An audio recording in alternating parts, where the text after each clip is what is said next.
According to newly released data from his campaign, former President Donald Trump raised a total of $18.8 million in the first 3 months of 2023 through his joint fundraising committee and his campaign. He also saw a rise in contributions following his indictment by a Manhattan grand jury on March 30th. According to the campaign, it also raised $15.4 million in the 2 weeks following the former president's indictment, which demonstrates how strongly Trump supporters have rallied around him since learning of the charges. According to the Trump campaign, the fundraising numbers show that his legal troubles have helped him both financially and politically, at least temporarily, and have energized his base as he continues to run for the presidency a third time.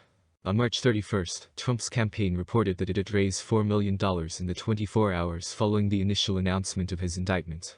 To 34 felony charges of falsifying business records, the former president has entered a not guilty plea. Trump's campaign reported that during the first quarter, which ran from January 1 to March 31, he received a total of 541,971 contributions. The standard donation was approximately $34. In contrast, Trump received 312,564 contributions in the 2 weeks following the filing of charges against the former president, starting on March 30th. The average contribution was for about $49. Between January 1 and March 30, prior to the indictment, the former president was earning about $168,000 per day. Whether the boost the Trump campaign claims it has experienced since his indictment will last into the second quarter is unclear. Both the former president's campaign and his political action committee, Save America PAC, have been raising money for his 2024 presidential bid. According to reports submitted to the Federal Election Commission on Saturday night, Trump's main campaign account received $14.4 million of the first quarter total. The amount is less than the $30 million he raised in the first 3 months of the 2020 election cycle, when he was still in the White House. The Trump campaign spent a total of $3.5 million during the first quarter, and as of March 31, it had $13.9 million in cash on hand. His campaign spent more than $727,000 over a 3-month period, according to documents.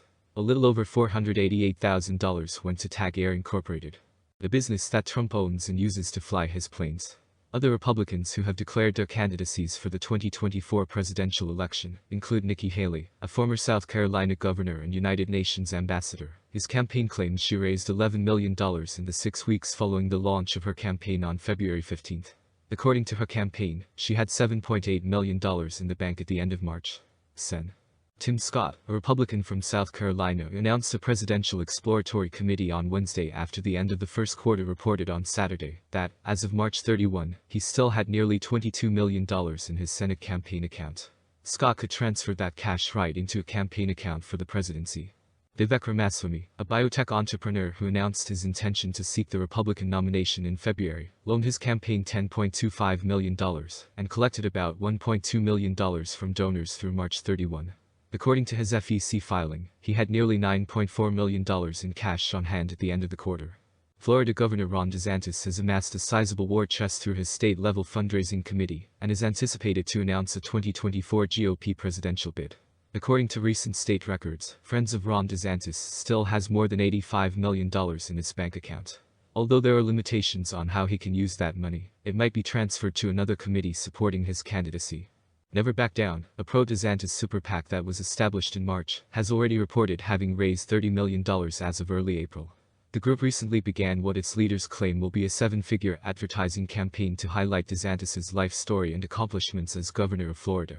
Regulators won't receive information on Trump's fundraising after the first quarter ended on March 31st for a number of months. The former president gave the public their first look at his post-presidential finances on Friday, when he submitted his personal financial disclosure report to the FEC. The 101-page report offered some fresh information about Trump's financial situation since leaving office, including his foray into social media and the sale of non-fungible tokens, also known as NFTs, or digital trading cards, last year.